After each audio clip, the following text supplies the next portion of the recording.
Ang pagkukwentuhan po natin ngayon ay importante sa lahat ng mga may motor or may mga sasakyan. At ito po ay yung kung paano ba pumili ng langis na ipang-change oil natin. Sa totoo lang po, ang pinakatamang langis na pwede nyong gamitin dyan sa motor nyo or sa mga sasakyan nyo, siyempre kung ano yung sinabi ng manufacturer or kung ano yung nandun sa owner's manual. Kaya kung halimbawa nagpa-change oil ka, tapos sasabihin sa iyo ng mekaniko mo, ito ang gamitin mong langis at iba yung number na nakalagay kaysa doon sa recommended ng manual, mali yung mekaniko mo. Kahit ano pa ang sabihin niya. Alam namang mas marunong pa siya doon sa mga engineer na nag-design nung motor mo. So sa case ko po, sa scooter at saka dito sa dirt bike, ang recommended ng manufacturer ay 40. Ito po yun, makikita nyo sa packaging, nandito siya nakalagay 40. Ang ibig sabihin po nitong 40 ay yung viscosity niya or yung lapot niya. Mas mataas ang number, mas malapot. Mas mababa ang number, mas malabnaw. So halimbawa, 50 nakalagay, mas malapot po yon sa 40. Kung 30 naman ang nakalagay, mas malabnaw yon sa 40. Ngayon guys, may makikita naman kayong number bago dumating yung 40. Katulad ito, nakalagay 15W40.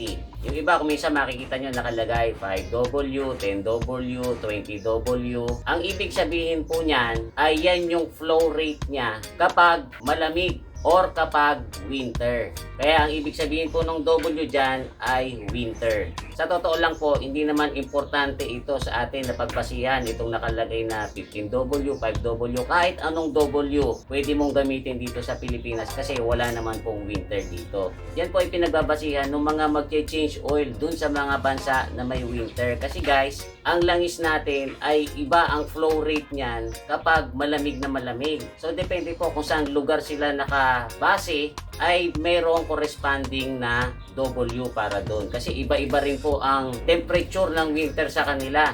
Iba ang winter sa Canada, iba ang winter sa Amerika, iba ang winter sa Russia. Magkakaiba sila ng degree ng lamig. So depende sa kung gaano kalamig doon sa lugar nila, may corresponding po yun na W. Sa atin hindi po yan importante. Ang importante sa atin ay yung sa hulihan, yung nakalagay 30, 40 or 50.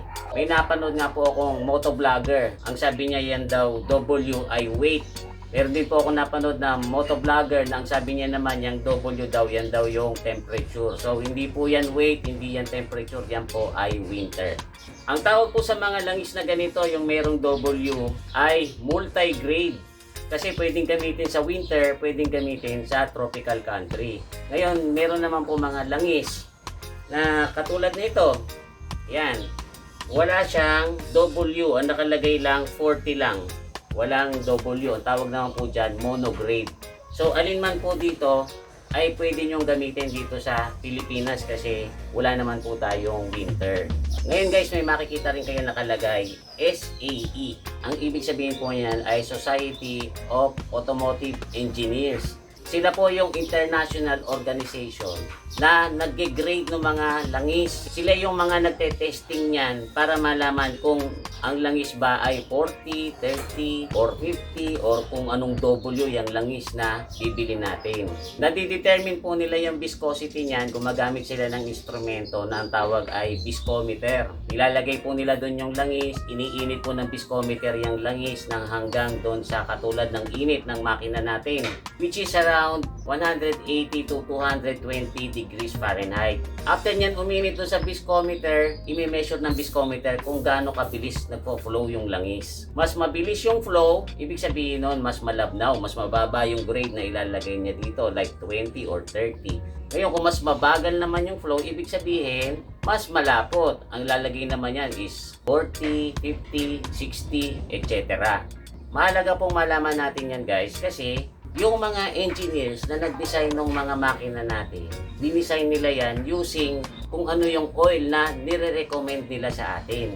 Yan namang nirecommend nila na oil, yan yung pinaka okay dun sa makina, yan yung pinaka efficient, yan yung pinaka maganda ang performance, at saka yan yung langis na mas magpapatagal sa buhay ng makina mo. So pag gumamit ka ng hindi recommended ng manufacturer, ang mangyayari sa makina mo, aandar din naman yan, walang problema yun, aandar din yan. Kaya lang, bawas yung performance niyan, bawas yung fuel efficiency, tsaka in the long run, baka mamaya yan din yung maging dahilan kung bakit mas madaling naluma yung makina mo or mas madaling nagka-blow by. So ang tanong naman po ng iba dyan, ano mas maganda, yung regular oil or yung full synthetic? Parehas po yan, okay na gamitin dun sa makina. Ang kaibahan lang po niyan is yung regular oil kasi mas mababa yung tolerance niya sa heat. Tapos mas kakaunti yung mga additives niya like detergents or dispersants. At dahil dyan, mas madali siyang nagde-degrade or mas madali siyang naluluma. So halimbawa, ang recommended na oil change interval ng manufacturer ay 1,000 kilometers or 1,500 kilometers. Okay pong gamitin to pang 1,000 to 1,500 kilometers. Pagka ang gagamitin mo naman ay full synthetic, mas matagal doon ang oil change interval. Usually, doble, kumisa nga triple pa. Depende doon sa langis na bibilin mo. Pero syempre, mas earlier ka magpalit ng langis, mas maganda. Wala naman pong masamang magpalit ng mas maaga. Ang full synthetic oil kasi guys, yan ay synthesized at saka mas refined. Tapos, mas mataas ang heat tolerance niyan. Mas marami rin po yung additives na magpoprotekta ng makina. Ito pong sa akin, dahil ito ay brand new nung kuhanin ko noong January, nag 500 km siya last week, change oil ko na siya. Pero ang nilagay ko, regular oil lang. Kung may nakita nga sana akong pang break-in na oil, kasi merong ganun break-in oil, yun ang ilalagay ko. Hindi po maganda maglagay ng full synthetic pag nagbe-break-in pa lang.